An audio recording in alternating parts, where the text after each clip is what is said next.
Hi friends, ரொம்ப ரொம்ப thanks. என்னுடைய வீடியோ பார்த்து என்கரேஜிங்கான கமெண்ட்ஸ் கொடுத்து எனக்கு நல்ல ஒரு சப்போர்ட் கொடுத்ததுக்கு ரொம்ப ரொம்ப நன்றி.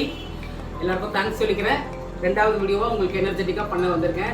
இது ஒரு ஹெல்த்தியான நியூட்ரிஷியஸான வெஜிடபிள்ஸோடு செய்கிற ஒரு சாண்ட்விச். வீடியோ பார்த்துட்டு எப்படி இருக்குன்னு கமெண்ட் செக்ஷனில் சொல்லுங்கள். லைக் பண்ணுங்கள், ஷேர் பண்ணுங்கள், மறக்காமல் சப்ஸ்கிரைப் பண்ணுங்கள். வாங்க வீடியோக்குள்ளே போகலாம். இப்போது வெஜ்ஜு சாண்ட்விச்சுக்கு தேவையான எல்லா பொருட்களும் இங்கே வச்சுருக்கேன். ஃபஸ்ட்டு ப்ரெட்டு, அதுக்கு தேவையான ஆயில், நிறைய கேரட்னா ஒரு 3 பெரிய கேரட் திருவி வச்சுருக்கேன். ஒரு 1/4 கிலோ அளவுக்கு கோஸ் திருவி வச்சுருக்கேன். வெங்காயம் 3 மீடியம் சைஸ் வெங்காயம், 4 பச்சை மிளகாய், கேப்சிகம் 1 பெருசு, கொத்தமல்லி, இஞ்சி பூண்டு பேஸ்ட், மிளகுத்தூள், சால்ட் அண்ட் சீரகம். இப்போ எப்படி செய்யறதுன்னு பார்க்கலாங்களா? இப்போ பேன் ஹீட் ஆயிடுச்சு, ஆயில் ஊற்றிக்கலாம். இந்த காயெல்லாம் ஃப்ரை ஆகிற அளவுக்கு ஆயில் இருந்தால் போதும். எண்ணெய் கொஞ்சம் காயட்டோன்னிட்டு சீரகம் போட்டு, இப்போ சீரகம் நல்லா பொரிஞ்சதும் வெங்காயம் போட்டுடலாம். மீடியம் ஃப்ளேமில் வச்சுக்கலாம். சீக்கிரமாக ஃப்ரை ஆகணும்னா ஒரு கொஞ்சம் சால்ட் கொஞ்சம் ஆட் பண்ணிக்கலாம்.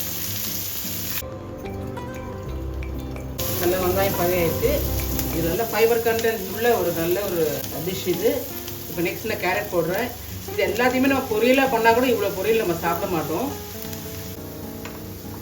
இத்தனை காயும் நமக்கு ஈஸியாக அழகாக டேஸ்டியாக கொண்டு கொடுத்தோம்னா குட்டீஸ்லேருந்து நம்ம பெரியவங்க வரைக்குமே கூட நல்லா சாப்பிடலாம். இது எப்பப்போ தேவையோ அப்போ நீங்கள் ஃப்ளேம் வச்சுக்கோங்க. இப்போ நெக்ஸ்ட்டு கோஸு, இதையும் நல்லா போட்டு வதக்கிடுங்க.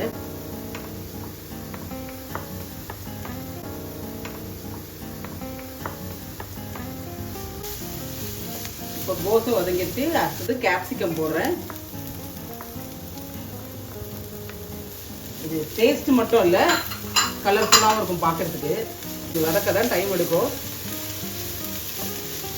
வதக்கி முடிச்சிட்டோம்னா கடற்கரை சாண்ட்விச் சுட பண்ணி கொடுத்துடலாம். இந்த கேப்சிகம் வதங்குற நேரத்துலேயே நமக்கு பச்சை மிளகாய் க்ரீன் சில்லிஸும் போட்டுறேன். இது ஒரு 4 போட்டிருக்கேன். காரத்துக்கு தேவையான உங்கள் விருப்பம் தான். பசங்கள்லாம் சாப்பிட்றதால காரம் கம்மியாகவே போடலாம். பிளெண்ட் ஆகி வருது. இந்த டைமில் இது வந்து ஆப்ஷன் தான். சில பேர் டொமேட்டோ கெச்சப் போடுவாங்க, வேணும்னா போட்டுக்கலாம். பட் நான் தக்காளி சேர்க்குறது ஆப்ஷன் தான். நான் அது 2 தக்காளி கட் பண்ணிட்டேன். பெருசாக 2 தக்காளி போட்டிருக்கேன். ரொம்ப போட்டாலும் தொக்கு மாதிரி ஆகிடும். ஸோ இந்த 2 தக்காளி கரெக்டாக இருக்கும். தேவையான அளவு உப்பு போட்டுக்கோங்க. ஒரு 2 ஸ்பூன் இஞ்சி பூண்டு போடும், ரொம்ப போட வேண்டாம். அது போதும்.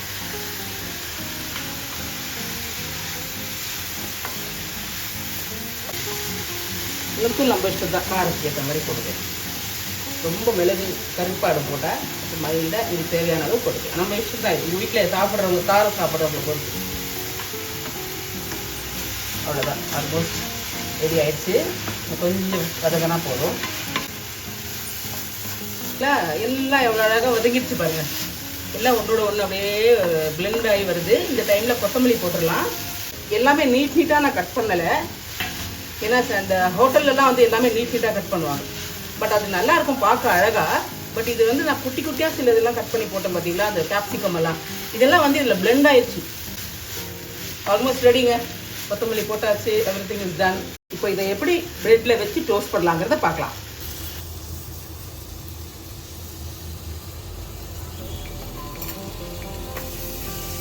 இப்போ இந்த ஸ்டஃபிங் அதில் வச்சுக்கலாம். அவ்வளோதான்.